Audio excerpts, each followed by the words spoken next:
السلام علیکم ورحمۃ اللہ وبرکاتہ۔ محترم ناظرین اکرام، ایک مرتبہ ایک بزرگ شخص نے ایک بادشاہ کے بارے میں سنا کہ اس بادشاہ کی کوئی نماز قضا تک نہیں ہوتی ہے۔ بزرگ شخص کو یہ بات سمجھ میں نہیں آئی۔ اس بات کی تحقیق کے لیے وہ بادشاہ کے دربار میں پہنچ گیا اور بادشاہ سلامت سے ملاقات کی اور ان سے سوال کیا کہ میں نے سنا ہے کہ آپ کی کوئی نماز قضا تک نہیں ہوتی ہے، کہ یہ بات صحیح ہے؟ بادشاہ سلامت نے جواب دیا کہ جی ہاں، یہ بات بالکل صحیح ہے کہ میری نماز قضا تک نہیں ہوتی ہے۔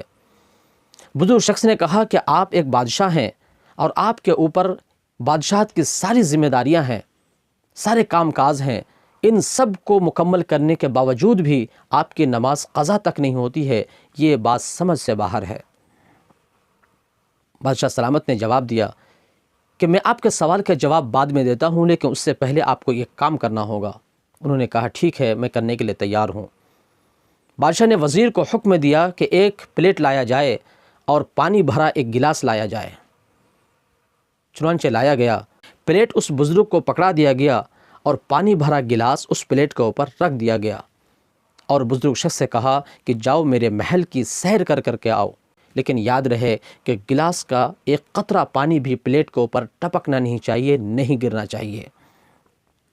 اور دو جلادوں کو ننگی تلوار دے کر کے بلایا گیا اور اس کے دائیں بائیں کھڑا کر دیا اور کہا کہ اگر گلاس کا ایک قطرہ پانی بھی اگر ٹپک گیا تو اس کی گردن مار دینا۔ چنانچہ ان کو لے جایا گیا اور پورے محل کے سیر کر کے جب 2 گھنٹے بعد بادشاہ سلامت کے سامنے حاضر کیا گیا تو یہ شخص بالکل پسینے سے شرابور تھا، بالکل پسینہ پسینہ ہو چکا تھا۔ ان سے پوچھا گیا کہ میرے محل کے اندر سب سے اچھی چیز تم نے کیا دیکھی ہے؟ یہ بزرگ شخص خفا ہو کر جواب دیا کہ بادشاہ سلامت، آپ نے مجھے محل دیکھنے کی فرصت ہی کہاں دی ہے؟ آپ نے اتنی بڑی ذمہ داری ہمیں دے دی تھی کہ میرا سارا دھیان اسی گلاس کے پانی کے اوپر تھا کہ کہیں پانی کا ایک قطرہ نہ ٹپک جائے اور میری گردن نہ مار دی جائے، جس کی وجہ سے میں آپ کے محل کو نہیں دیکھ سکا ہوں۔ میں سارا دھیان اسی پانی پر لگائے رکھا تھا۔ بادشاہ سلامت نے مسکرا کر جواب دیا کہ یہی تمہارے سوال کا جواب ہے۔ دنیا کے جتنے بھی کام کاج ہیں، جتنی بھی ذمہ داریاں ہیں، یہ چھوٹے ہیں۔ ان سب سے بڑی ذمہ داری ہمارے اوپر نماز ہے۔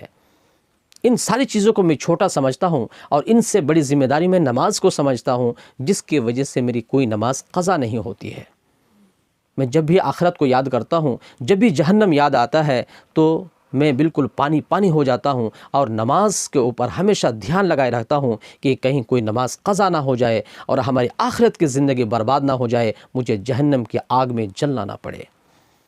محترم ناظرین اکرام، بات در حقیقت یہی ہے کہ انسان اگر آخرت کی زندگی کو یاد رکھے، جہنم کو یاد رکھے، اللہ تبارک و تعالیٰ کی جنت کو یاد رکھے، تو ایک انسان برائی کے اندر ملوث نہیں ہو سکتا ہے۔ دنیاوی کام کاج اس کے عبادت کے اندر آڑے نہیں آ سکتے ہیں۔ اس لیے ضرورت اس بات کی ہے کہ ہم آخرت کی زندگی کو یاد رکھیں، موت کو یاد رکھیں، جہنم کو یاد رکھیں، اور دنیا کے اندر جو عبادات ہیں، جو فرائض ہیں، ان کو مکمل طور سے ادا کرنے کی بھرپور کوشش کریں۔ اللہ تبارک و تعالیٰ سے دعا ہے الہ العالمین ہمیں ان باتوں کو سمجھ کر عمل کرنے کی توفیق عطا فرما۔ یہ ویڈیوز آپ کو کیسے لگتی ہیں ہمیں ضرور آگاہ کریں، اور اس طرح کے ویڈیوز کے لیے ہمارے چینل کو سبسکرائب ضرور کریں۔ اللہ حافظ۔